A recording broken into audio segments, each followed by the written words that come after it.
So the Biden administration has made a practice now for over 2 years of picking federal judges based on the way they look, based instead of their competence. And the confirmation hearings for these judges are as painful as you would expect they would be. Ketanji Brown Jackson famously said she can't define a woman, and yet she's somehow in the Supreme Court. Another judicial nominee in Washington state couldn't explain what Article 2 of the Constitution is. Wants to be a federal judge. And then there's the latest, a guy called Kato Crews. It's Biden's nominee to a federal judgeship. How did he do in the hearings? Well, here's a clip. Tell me how you analyze a Brady motion. How I analyze a Brady motion? Yes. Senator, in my 4.5 years on the bench, don't believe I've had the occasion to address a Brady motion in my career. Do you know what a Brady motion is? Senator, in my time on the bench, I've not had occasion to address that, and so it's not coming to mind at the moment what a Brady motion is. Right. He later guessed it must have something to do with gun control because President Reagan's press secretary was called Brady, and he got shot, and his wife became a gun control advocate. Right. So this is not a small question to miss. The Brady that Senator Kennedy referred to emanates from the Supreme Court case that requires government to turn over exculpatory evidence to the defense. That's the core of our justice system. By the way, that's the rule the DOJ violated in hundreds of cases of January 6th defendants. This guy, who wants to be a federal judge, had no clue what it was. That's a deal ender right there. No, you can't be a federal judge. Sorry, go do something useful with your life. You can't be a judge. You probably will be.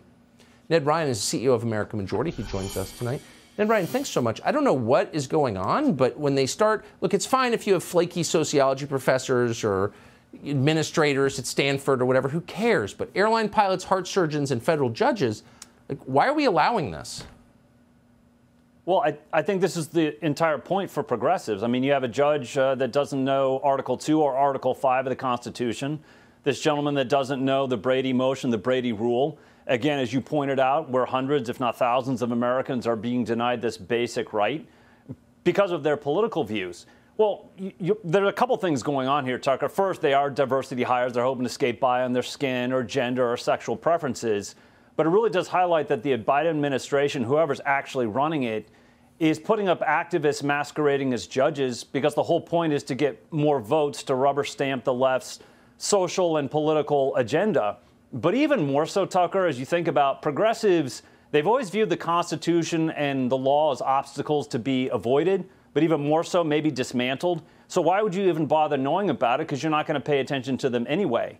And the whole point of progressivism from day one until today is to dismantle the original intent of the Constitution, separation of powers, and all these other things that were put in place by our founders. They don't care about them. They don't want them. So why should you bother with them? Because you're never going to implement them because they're more a series of suggestions that you're trying to avoid. Well, here's why. Because if you don't have the rule of law and equal application of the law, you don't have civil rights. And I thought they were for civil rights. So I don't know why people like Lindsey Graham vote to confirm judges who don't know anything about the Constitution. Like, what is this? Because from the very beginning, progressive statists have been the enemy of basic civil rights, of the rule of law, of property rights, of all these things. And over the last 100 years, it's like their colors are coming out more and more, and it's getting harder and harder to hide that. But this has been the whole point of progressivism from day one, Tucker. They have no intention of any of these basic rights. Their goal is the administrative state, and quite frankly, ultimately, it's power, authoritarianism. And so the Constitution and the law are to be disregarded. They will make of them whatever they want them to be to achieve whatever they want. The point is not the original intent of the Constitution. The goal is not the rule of law. It's whatever they can make them to be to achieve what they want, and here we are. We're so mesmerized by watching them tear down our institutions, we don't think enough about what they're going to replace them with, and we should. Authoritarianism. Ned Ryun, exactly. Thank you so much. Thanks, Tucker. Subscribe to the Fox News YouTube channel to catch our nightly opens, stories that are changing the world and changing your life. From Tucker Carlson tonight.